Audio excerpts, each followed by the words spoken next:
So basically, we were discussing in our last class, we were discussing about the atonements, that any person, if he somehow consciously or unconsciously commits any sinful activities, so he should accept some type of atonement, which is described in the scriptures to get rid of those sinful reactions. Okay, moving forward now. By accepting the chain of birth and death, the soul accepts a diseased condition. The soul is not subject to birth, death, or disease because it is pure spirit.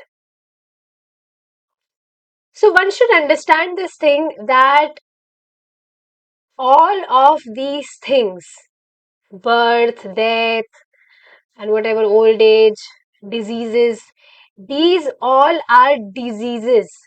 This is actually our diseased condition, that we are in this material body and we have to suffer all these things.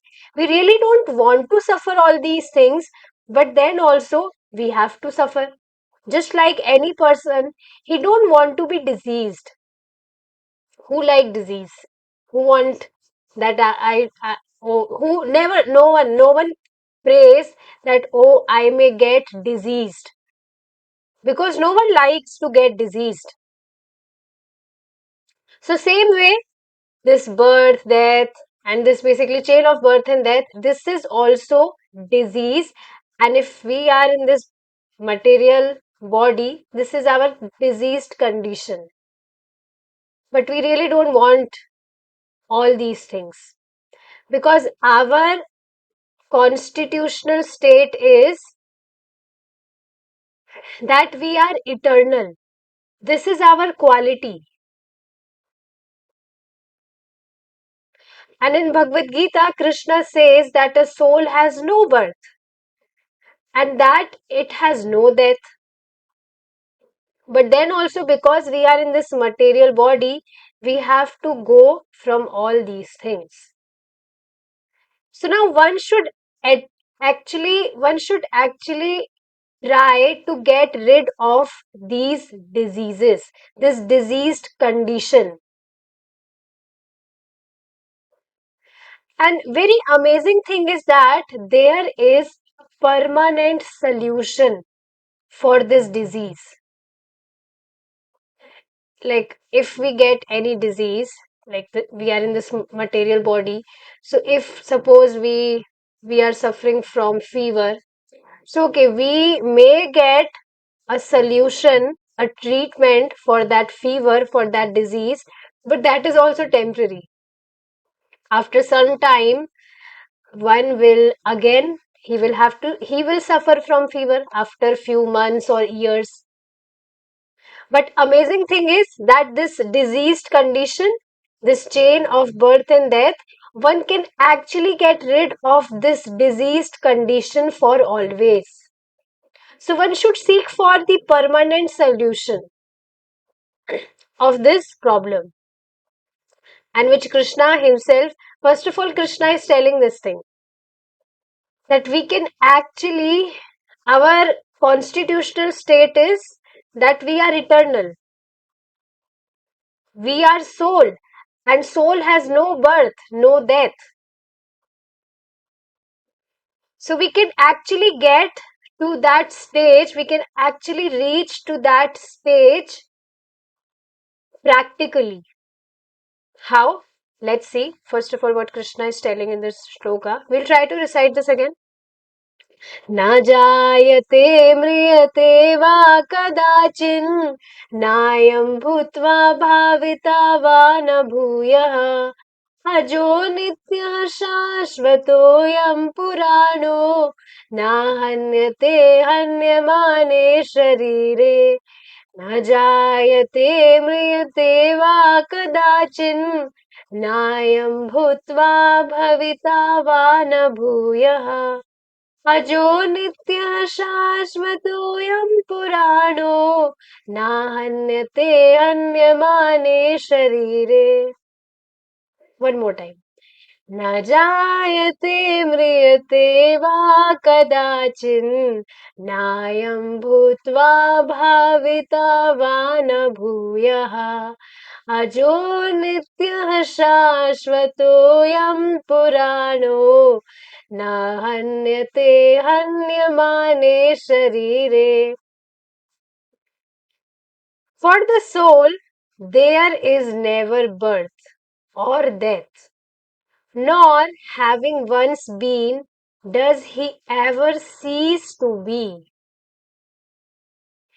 Means once he actually get to that stage, once he actually get rid of this chain of birth and death, then he will get rid of this chain from always. Does he will not have to seize it.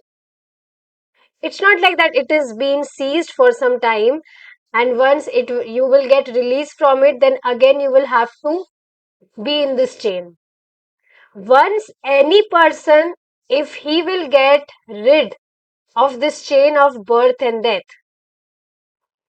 then he will never have to accept this material body. He will never come in this material world again. With his own, he may come with his own choice, just like Prabhupada ji came, just like all the Acharyagans, they came for preaching. So they came for their own desire, by their own desire. It's not they were forced to come here. So any person who will get rid of from this chain of birth and death, so he will never have to accept this chain, this material body again. He is unborn, eternal, ever existing, undying, and primeval. He is not slain when the body is slain. So, very interesting words. Unborn means he never take births. There was no time when soul took birth, and there will be no time when it will take birth. And there is no time where he is taking birth, because soul is unborn, eternal. So eternal means there is no beginning and there is no end. Eternal means from always, ever existing, again ever existing, from always, undying. So there was no time when soul uh, died. There will be no time when soul will die, and there is no time when soul is dying. And primeval means it is very old. Old means not that old. Old means it is from eternal time. And old means it is very old, just like you will see if you have anything in your home, in your house, something which is very old. So, of course, the quality of that particular thing by time, it will get fade, it will get torn. But soul is not like this. It is primeval, it is old, it is from like, it is old, it is oldest, but then also it is new. It is ever fresh. He is not slain when the body is slain. So this is very interesting thing.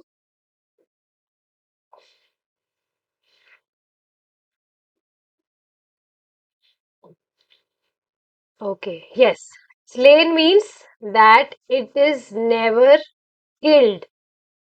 Just like this body, you will see this body at a particular of time, it will deprive of life. Is it not? It will be killed. Killed means it will, by time, it will get weak. But our soul is not like this. Just like right now, my throat is not good, it is very bad. But soul is not like this. Soul is ever fresh. It is never slain. So, this shloka is from Bhagavad Gita, second chapter, 20th verse. Modern civilization is in dire need of an educational system to give people instructions on what happens after death. And people are not even caring about this topic, that what will happen after death. They just say, oh, who have seen this death and all. Even you will see from scriptures, we get to know this thing that when any person, if he is in the womb of a mother, then he actually has to suffer a lot in womb. So people, they are just indifferent. They just say that okay, but we don't remember those sufferings. We even don't remember those sufferings that we actually we were actually suffering from pain. But one should at least accept it from scriptures. And this is practical when any lady, if she is pregnant, so she suffers lots of pain because that child in womb, he is also, he or she, whatever, he is also suffering so much. And have you ever imagined the, uh, you know, have you ever imagined how womb really looks like? It is really not a nice place where one should really reside. It is not the room of five-star hotel. Womb means place where there is lots of, you know, dirt, because whatever we consume, our body transforms it. And that child has to reside in that dirty, horrible place. Can you just imagine that you are packed in a room which is full of darkness. Plus you are basically hung in one position and you can't even move yourself in that room because you are packed. That room is not large room, it is very small. And you are there in that room, and that room is also, it is smelling very horrible, and you are packed in that room. Very, very horrible situation. But we have been in such situation. We had been in such situation once. Not once actually, from eternal time.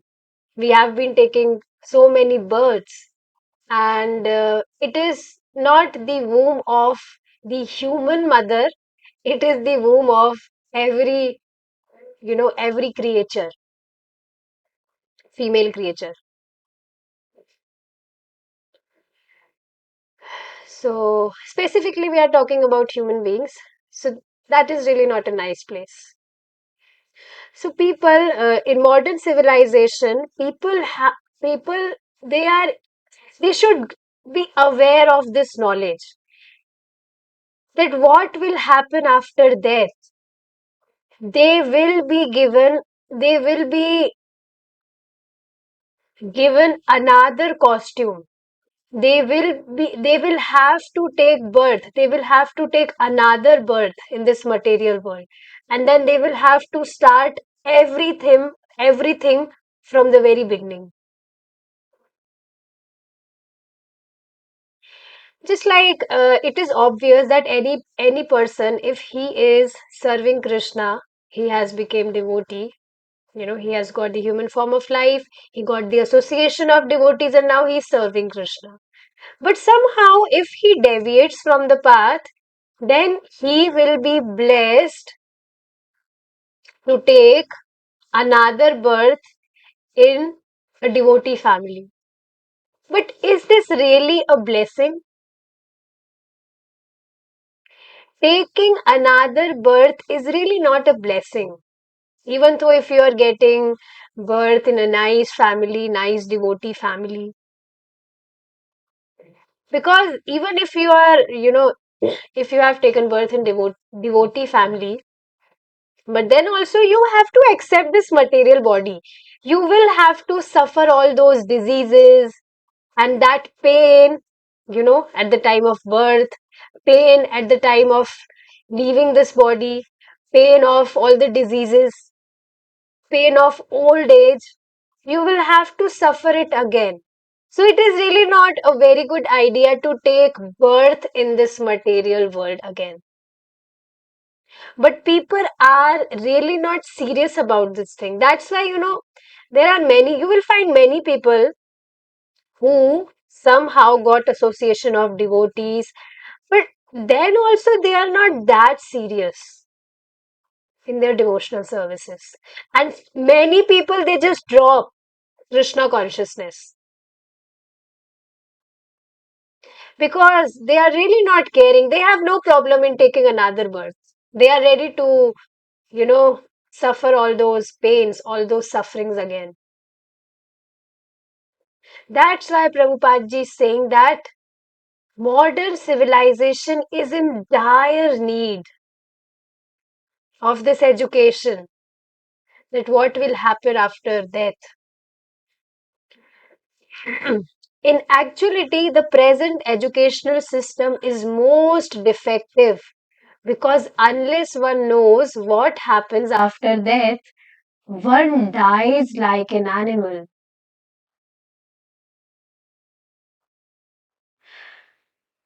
One should know this thing that we actually took birth like an animal. Just like an animal, he has no knowledge about what to do. He is just, he can't understand anything. He can only think of eating, those four things: eating, mating, sleeping, and defending. That's it. He can only think of these four things, especially of eating and sleeping. Where is my food? You will see a dog, he will wake up, he will just search for the food. And after he gets his food, he will search for a nice place where he can sleep nicely. So he can't think beyond this. And same is for a baby. When we took birth, so we were also like that animal. We were just baby, any kid, he just cries because he wants some food, or maybe he might be diseased, but he cries and then he sleeps after getting his food. Then again he cries so that one may feed something to him. Then again he'll sleep. Sleeping, eating. This is actually the position of an animal.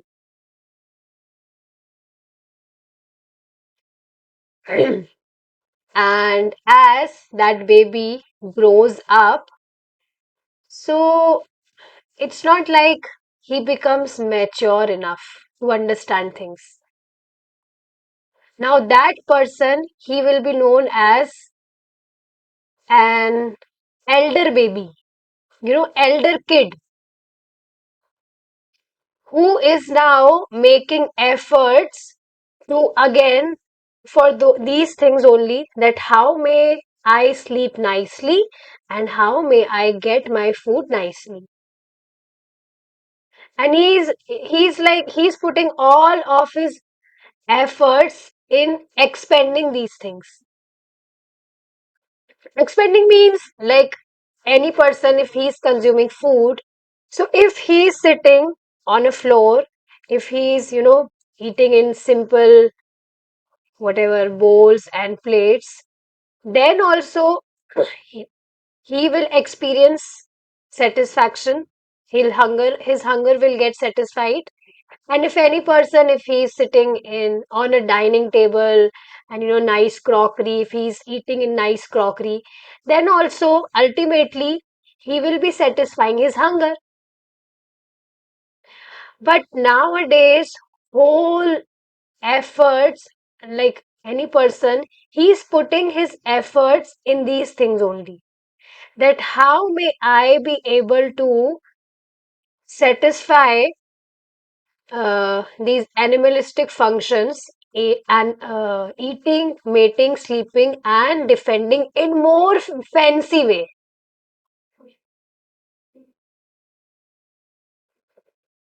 That's it. So he will be known as elder baby, because he is also behaving like that baby also, who is just like an animal. So in scriptures, it is mentioned that such people are called two-legged animals.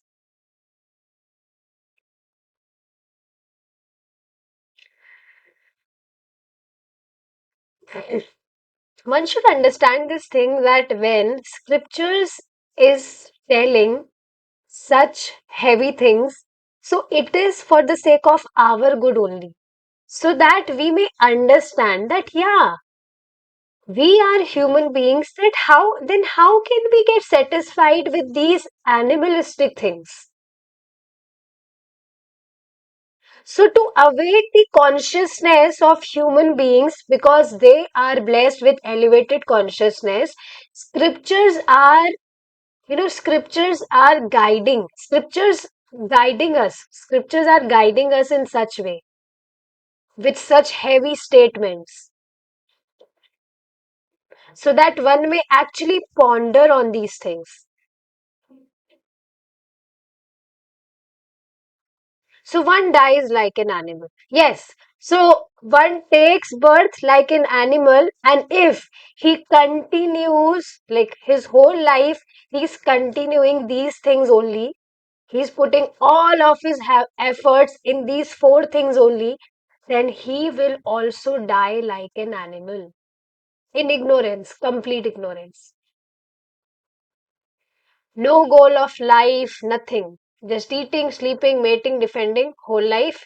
He did all these things and he will die like an animal. And you will see whoever in your family, whoever has left their bodies so far and they never served Krishna, like they were not serving Krishna, they never did anything for their self realization, they actually died like an animal. Is it not?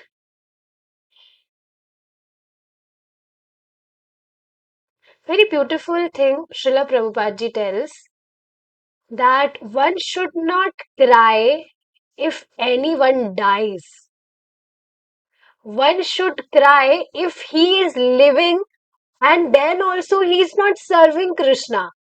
He's not doing something for his self realization. That is the actual reason of our weeping. If anyone has, if he has left his body, so one should not weep that time. He should not cry that time.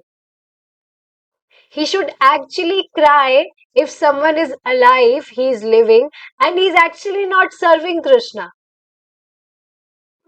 Very amazing statement.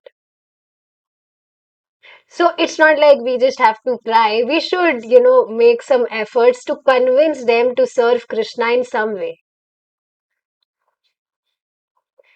An animal does not know that he is subject to death, or that he is going to have to take another body, right? He's not aware of this thing.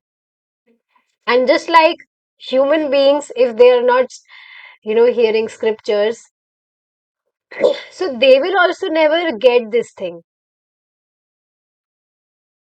Why to talk about someone else? Just think about yourself.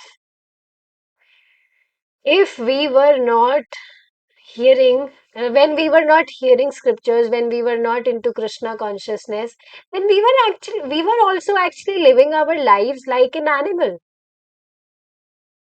We were only worried about that what will like what food will we get, and how will we able to sleep nicely at night, and all those things. So this is animalistic mentality. Human life, however, should be more elevated.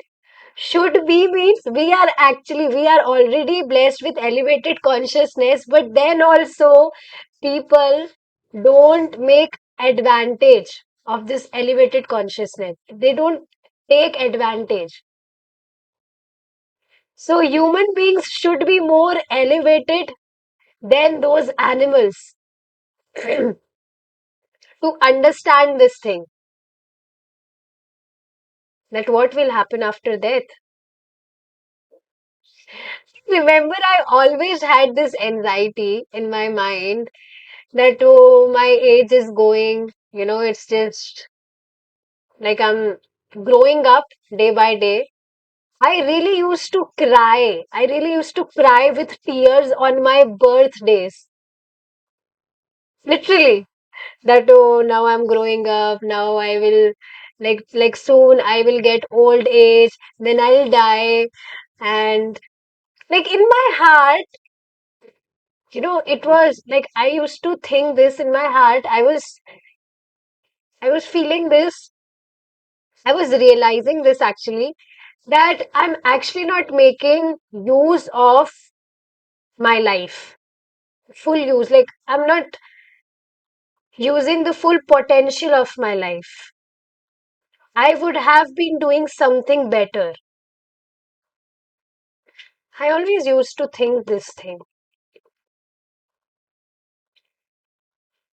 but I was not aware about the Krishna consciousness, not even little about Krishna consciousness. So, yes, this is one thing which Prabhupada ji is saying, that human life should be more elevated. One should not simply be interested in the animalistic functions of eating, sleeping, defending, and mating.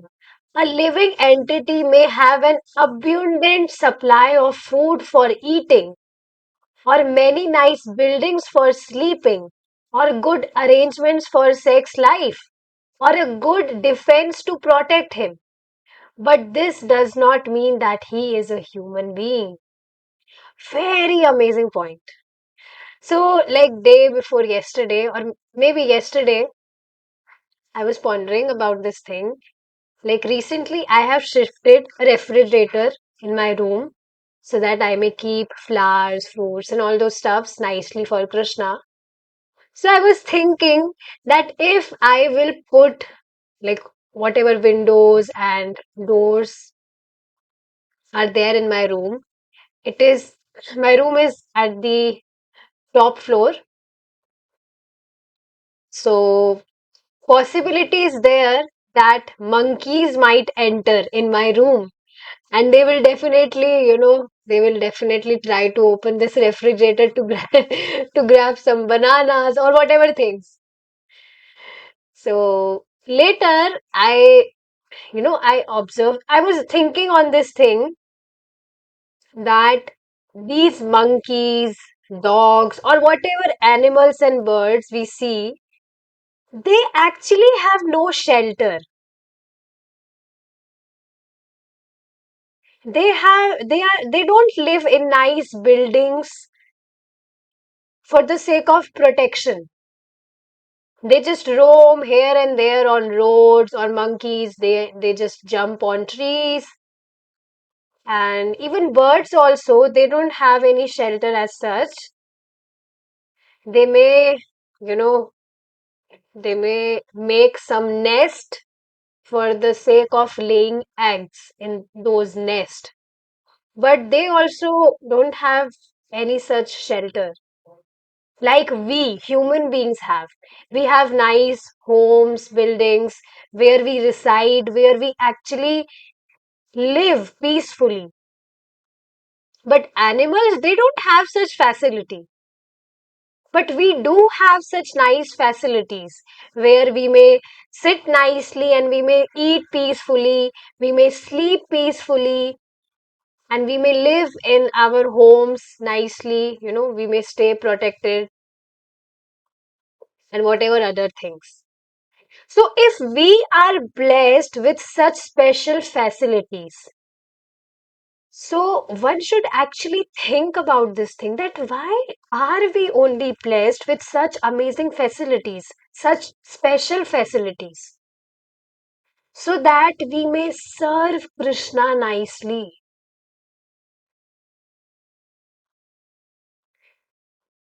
This is very deep point, and you will see whoever like persons you are surrounding with, they are actually not thinking about this.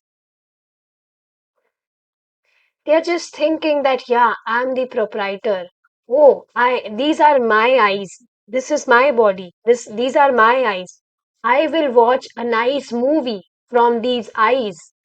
I will consume something from this tongue. This is my tongue. I will hear something that is not nice actually. Those are rubbish things.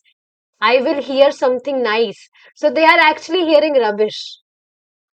We have been blessed with these senses, with such consciousness, with such facilities, so that we may actually serve Krishna nicely. But people are actually not thinking about these things. They are actually living like an animal. This is really dangerous, isn't it? Dangerous means that, if we have been blessed with this human form of body, but then also if we are not making full utilization, if we are not utilizing the potential of this human form of body, and we are actually behaving like animals, so definitely we will get the body of animal in our next lifetime, in our next life. And then we will be, full of fear. Just see, have you ever seen any dog? He's full of fear that if I'm consuming my food, what if someone will come and kick me? Just see birds. I almost see birds every single day, whatever grains they consume. So they are very much fearful. They can't even consume their food nicely. Suppose if we are put in such condition, in such situation where we can't even consume our meals nicely, very peacefully. This is really a heavy frustration.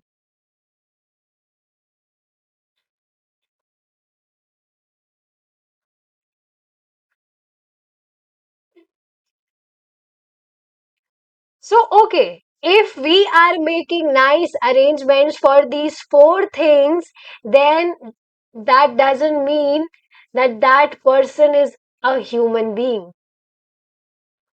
This is what Prabhupada is saying.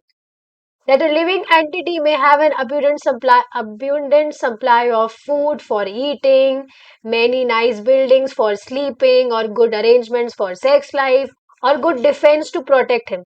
But this does not mean that he is a human being. Until and unless he is not making full utilization, he's not utilizing the potential of this human form of life for his self realization. He will be an animal only. A civilization which is based on these activities should be known to be animalistic. Since animals are also interested in these functions. Just a second. Yes. So animals are also interested in such functions, in these functions. What is the difference between human life and animal life if a human being does not go beyond them?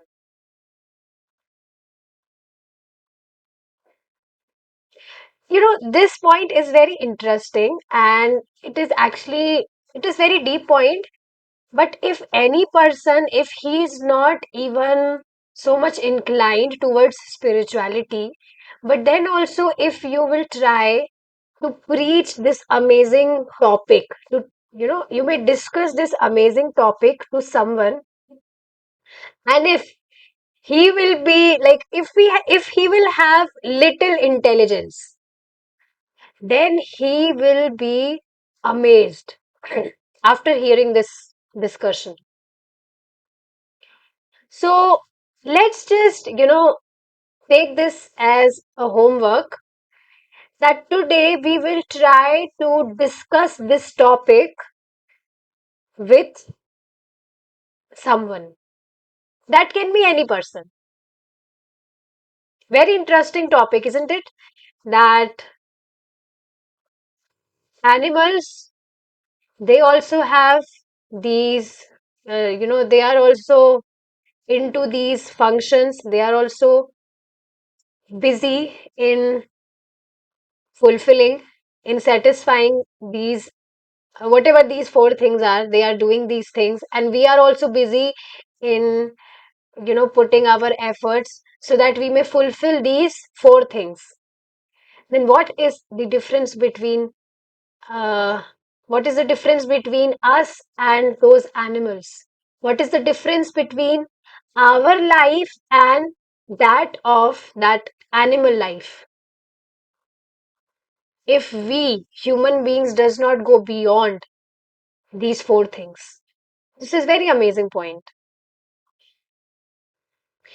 So I remember in Bhakti Vriksha course,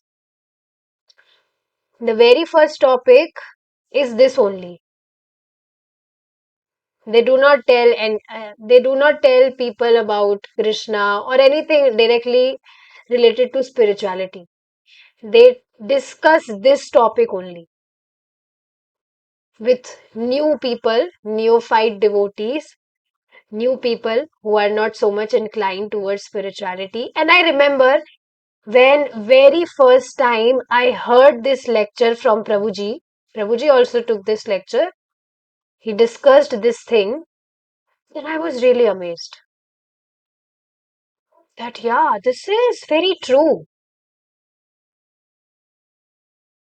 We are like, we are blessed with elevated consciousness, but then also if we are busy in doing these animalistic things, then definitely we are not doing any justice with us. So let's take this as a homework today. We will try to discuss. That can be any person, any of your school friend or any of your neighbor. That can be any person, your cousin, anyone. Let's try to discuss this topic with someone today. I'll also try to do it, and you all may also try. This will be fun. And it's completely fine if even they don't understand this thing. Always remember that you are, this is Krishna Katha only, because if you, like, see, if he got convinced that, yeah, human life, human form of life is not meant for just these four animalistic things, then he will definitely ask that, okay, then what should I do? If this human form of life is not meant for just four things, then you may definitely tell him, you may ask him that we may actually understand our relationship with God, with Krishna.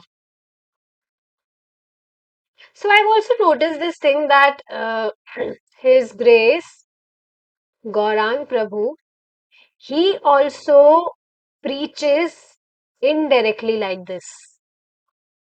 Of course, he do Krishna Katha also, like directly. He also discuss pastimes related to Krishna, but his content is